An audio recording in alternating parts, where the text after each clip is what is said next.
Okay, now, that movie poster is definitely.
Here's some real action.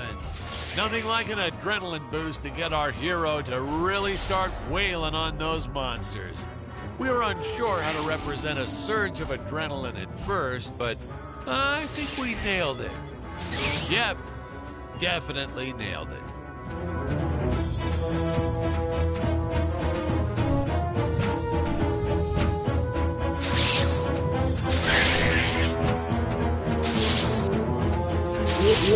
Dangerous radiation detected.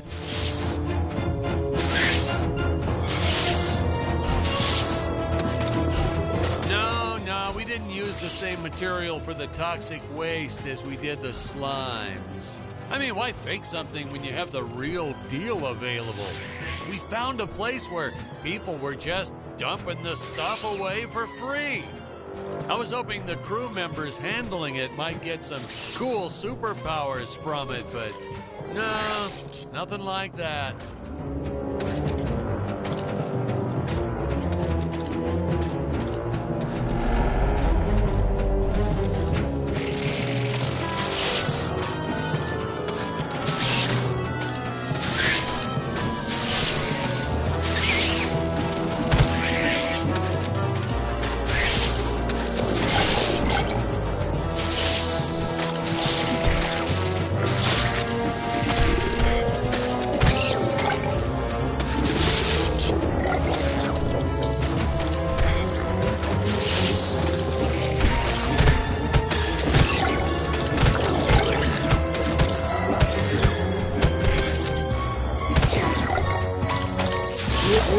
Eliminating extreme prejudice.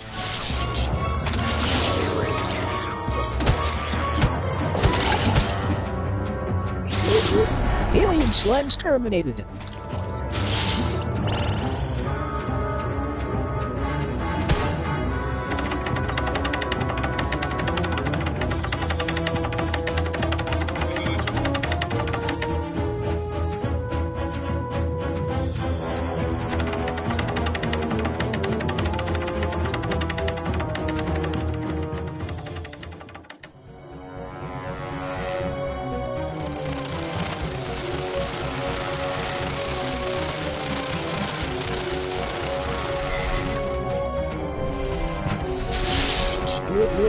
I will strike down upon you with great vengeance and furious anger.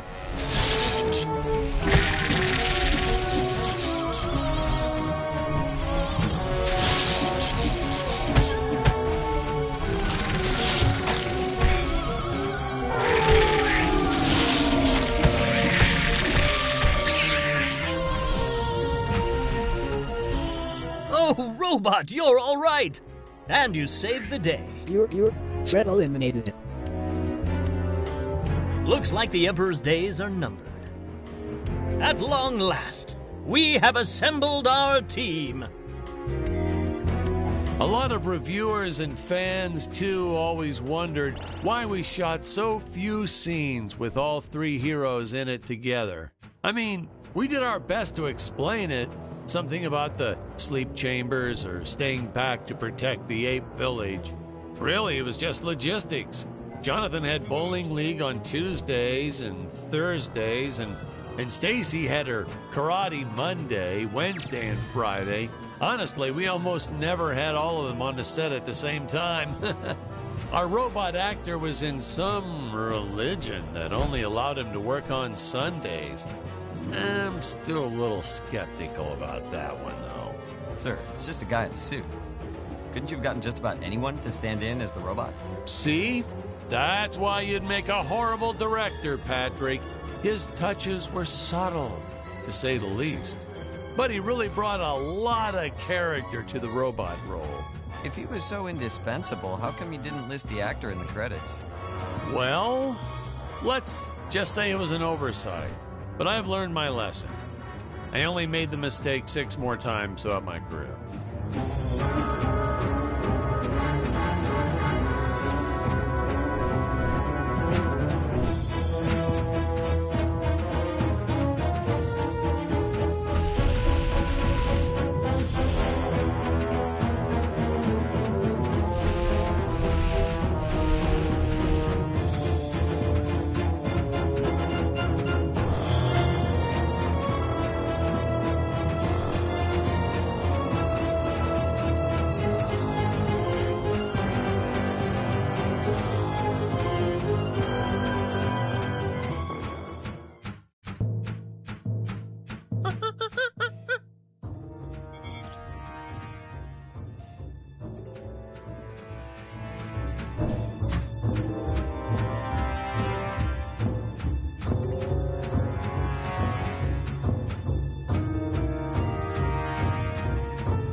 These rickety old things, the higher up they went, the more they sounded like they were going to fall apart.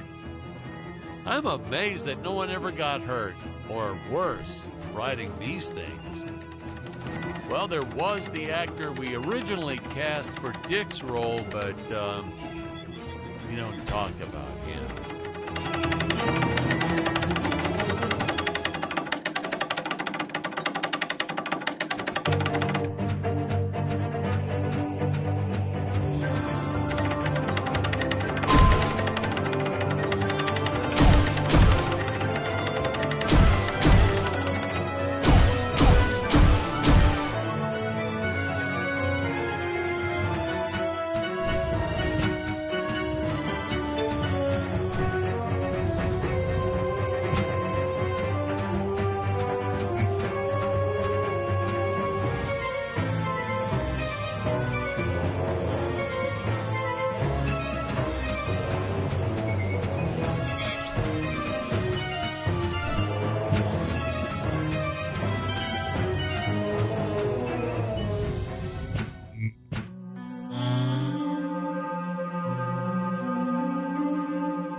start to get a sense of how high up our heroes have been climbing here.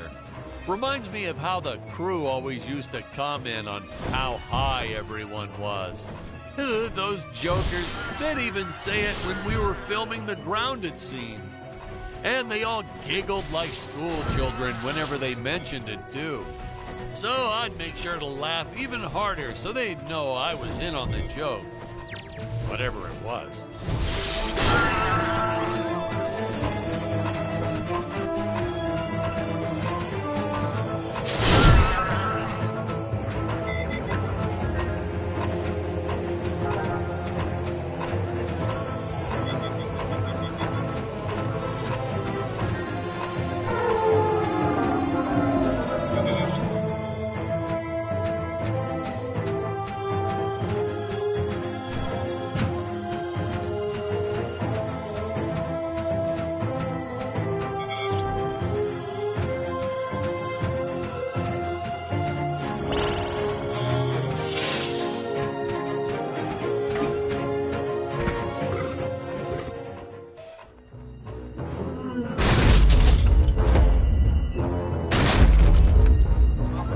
Fight this beast here. I must make for higher ground.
Sets back then.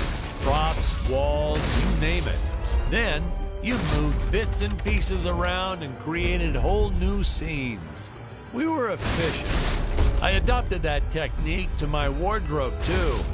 If you mixed and matched sufficiently, you could get by for years on only... Why did you film so many scenes of your actors dying anyhow?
Sets back then.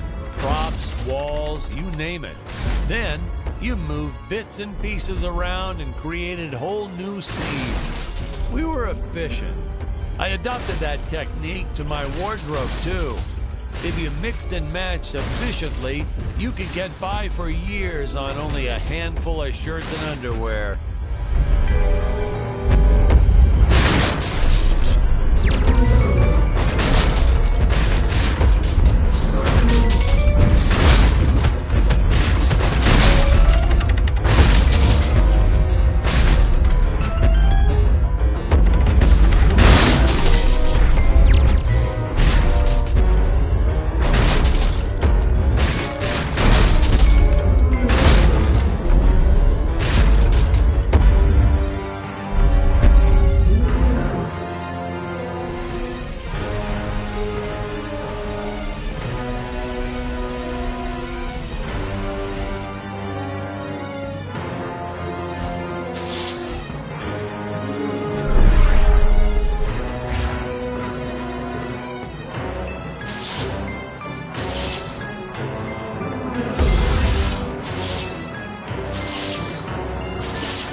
guess.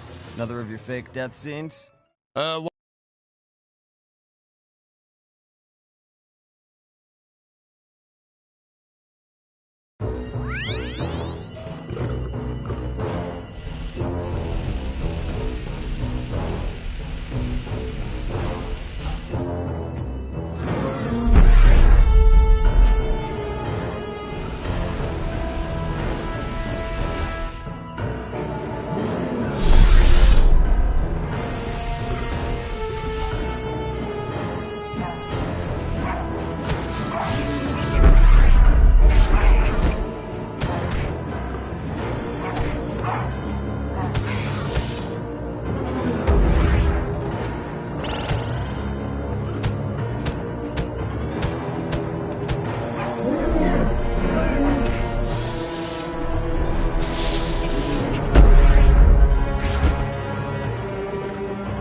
But why did you bother?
Never get enough of these free-falling shots. Something so invigorating and freeing about them. Like sticking your head out of the sunroof while driving on the freeway.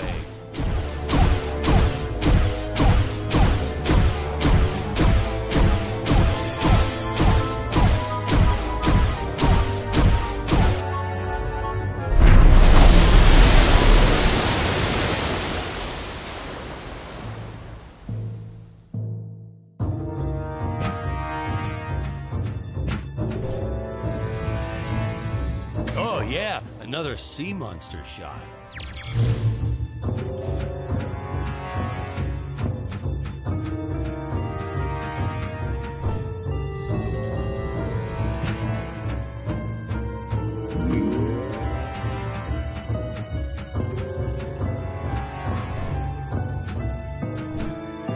Oh yeah, another sea monster shot.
Modern science fiction directors sometimes put the lens flare in on purpose. Why on earth? What's the next trend? Dead fly on the lens? Jeez. Watch. You won't believe me, but you just watch. It'll happen. Some big shot will do it for one scene, and the following year, everyone will be doing it.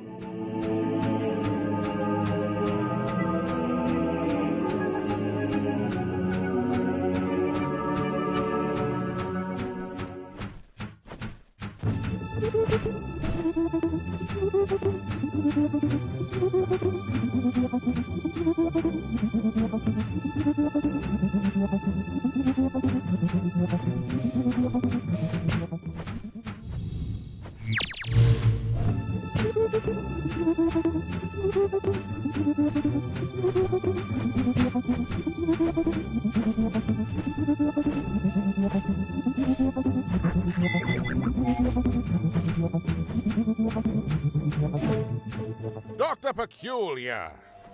Yes, Your Eminence? Release the Mechameleon! But Your Eminence, the Mechameleon isn't ready. What is the meaning of this? Enough! Your tinkering costs me precious gold and time. You do not have that luxury, Dr. Peculiar. Yes, Your Eminence. Releasing the Macamillion at once. Ah, Ludwig. Yeah, good old Ludwig. We cast an actual doctor to play Dr. Peculiar. Never again. Oh my God, he was a cranky old coot. May he, rest in peace.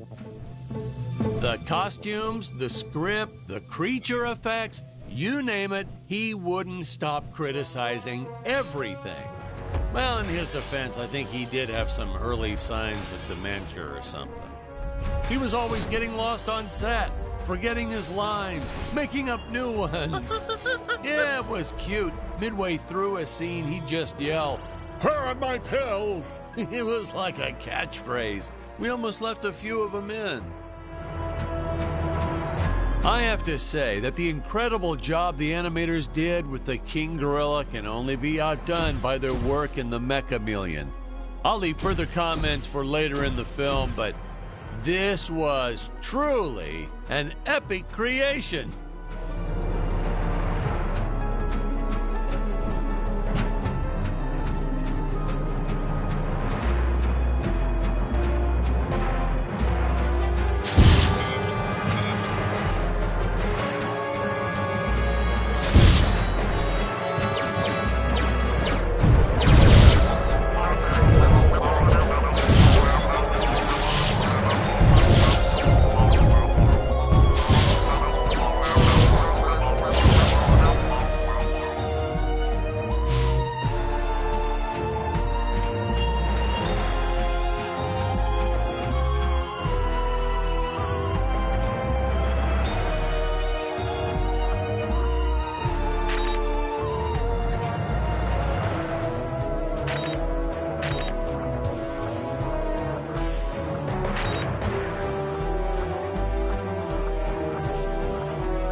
Here we see our first glimpse of a technique I used throughout the movie.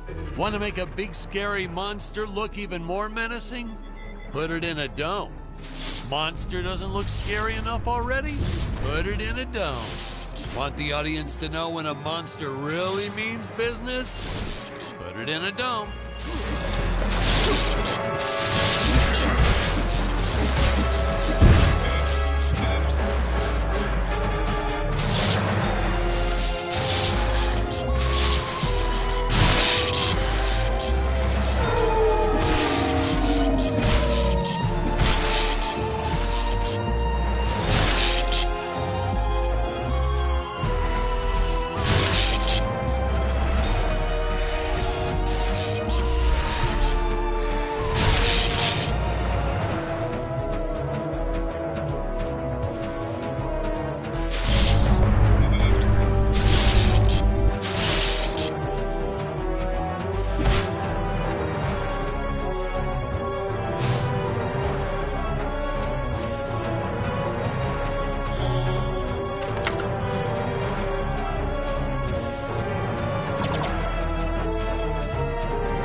space saucers. Oh, these guys were just adorable.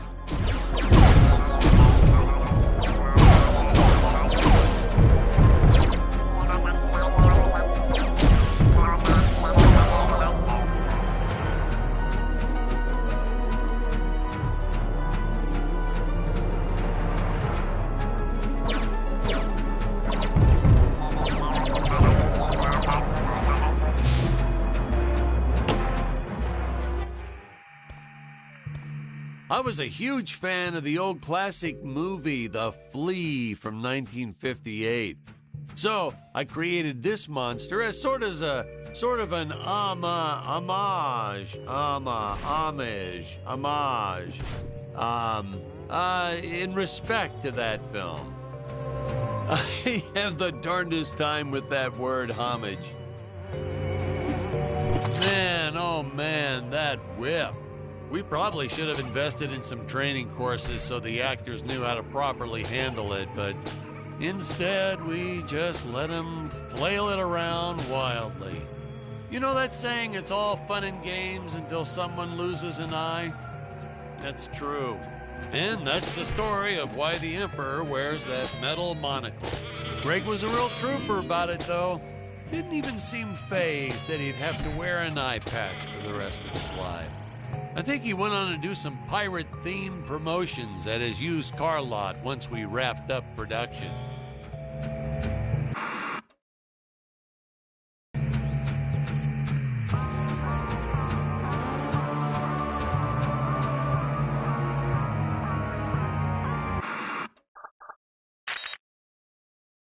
Hey, is this thing on?